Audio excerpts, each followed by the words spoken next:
Hai semuanya, perkenalkan nama saya Kori Simbolon, saya berasal dari Jakarta dan pada saat ini saya rindu sekali untuk menceritakan pengalaman yang luar biasa bersama dengan Tuhan yang terjadi di dalam diri saya beberapa tahun yang lalu, tepatnya ketika saya duduk di bangku perkuliahan.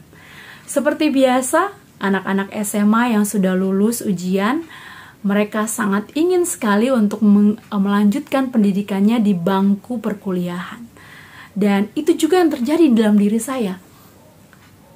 Saya mendaftar di perguruan tinggi negeri dan juga swasta. Dan pada akhirnya puji Tuhan saya diterima di salah satu perguruan tinggi swasta.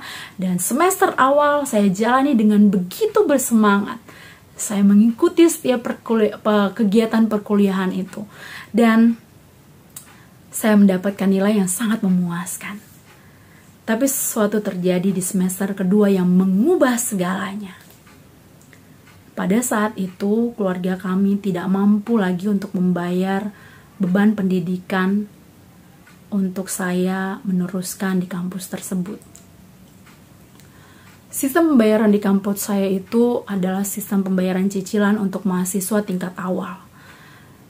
Dan ada 5 kali cicilan di dalam 1 tahun itu termasuk beban gedung dan juga beban tetap serta SKS. Keluarga kami hanya mampu untuk membayar sampai di cicilan kedua. Di cicilan berikutnya 3, 4, dan 5 yang akan dibayarkan pada semester 2 itu tidak sanggup untuk kami lakukan. Saya begitu sangat sedih dan sangat terpukul. Tetapi hal itu tidak membuat saya semangat saya untuk belajar menjadi kendor. Saya tetap masuk kuliah, walaupun kondisinya saya belum bayaran. Dan puji Tuhan, pada saat itu dosen-dosen memperbolehkan saya untuk bisa masuk mengikuti setiap perkuliahan. Dan pada akhirnya saya terhitung sebagai seorang mahasiswa yang berhutang di sana dengan nilai total hutang yang lumayan tinggi. Pada semester 2, seharusnya saya tidak boleh ikut ujian akhir semester, tetapi saya bermohon di bagian, saya lupa waktu itu di bagian apa, dan akhirnya saya diperbolehkan untuk mengikuti ujian. Puji Tuhan saya mengikuti ujian dan nilai juga sangat memuaskan pada saat itu. Tapi hal yang menyedihkan terjadi ketika saya mau masuk di semester ketiga. Saat itu harus ada daftar ulang, dan saya tidak bisa untuk daftar ulang karena saya belum menyelesaikan pembayaran pada semester 2 kemarin. Saya begitu sedih dan terpukul, teman-teman. Dan pada akhirnya saya hanya bisa merenung dan berpikir akan mau jadi apa saya kelak nanti.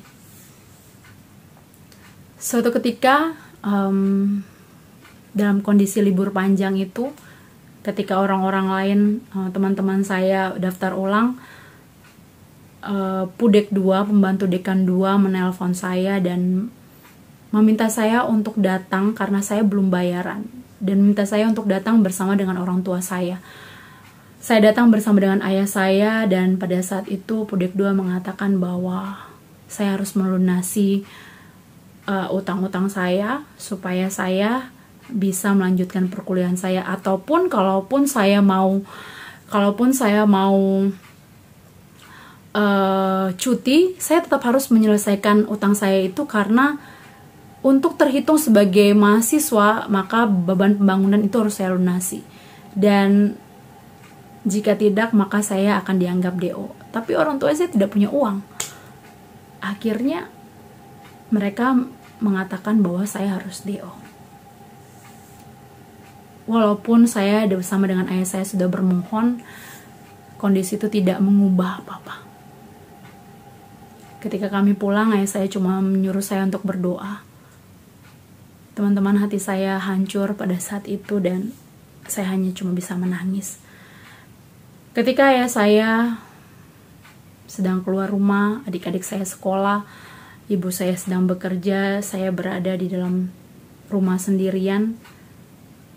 Dan itu selama beberapa waktu itu saya hanya berdoa dan berdoa. Untuk waktu yang sangat panjang itu, saya menyisihkan waktu saya setiap hari untuk membaca Alkitab dan berdoa. Perjanjian baru saya baca, Alkitab saya baca, begitu dengan seksama. Akhirnya Tuhan mengubah pola pikir saya, mengubah doa saya. Yang dari saya paksa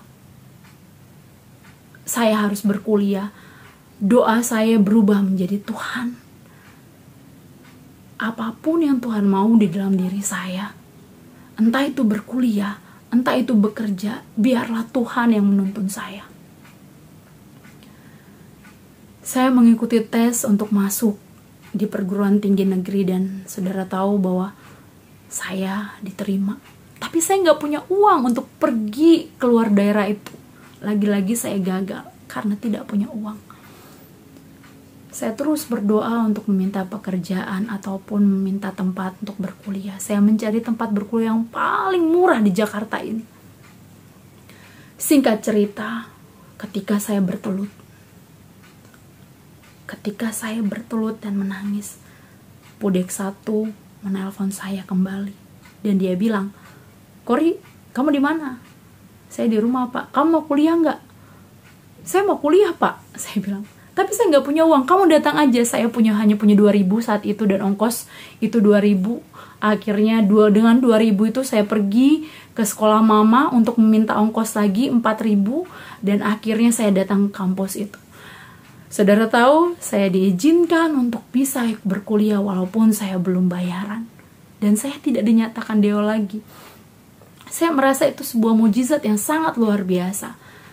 Singkat cerita, saya memperoleh banyak sekali beasiswa untuk bisa menyelesaikan perkuliahan saya dan menyelesaikan utang-utang saya.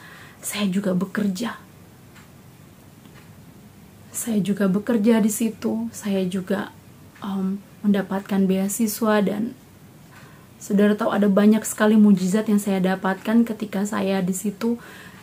Tiba-tiba ada aja orang yang kirim ke rekening saya, entah itu siapa, untuk bayaran kuliah. Dan saya tahu itu semua hanya karena kasih karunia Tuhan. Saya mampu untuk menyelesaikan perkuliahan saya.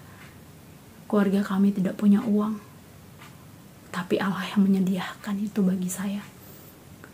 Dan kejadian itu membuat pola pikir saya berubah. Bahwa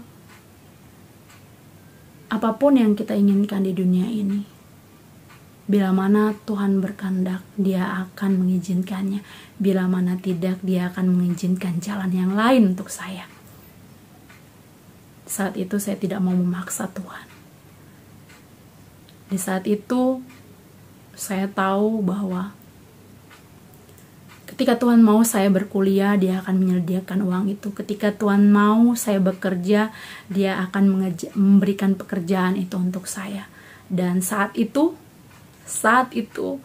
Tuhan mengizinkan saya untuk kembali berkuliah di sana. Dan bagi saya itu merupakan sebuah hal yang sangat luar biasa, di mana saya tidak tahu bahwa ada banyak orang yang menolong saya tanpa sepengetahuan saya. Ada banyak hal yang bisa saya kerjakan, padahal menurut pandangan manusia itu tidaklah mungkin, tapi bagi Allah itu mungkin. Dan akhirnya saya lulus dengan nilai yang terbaik juga di sana.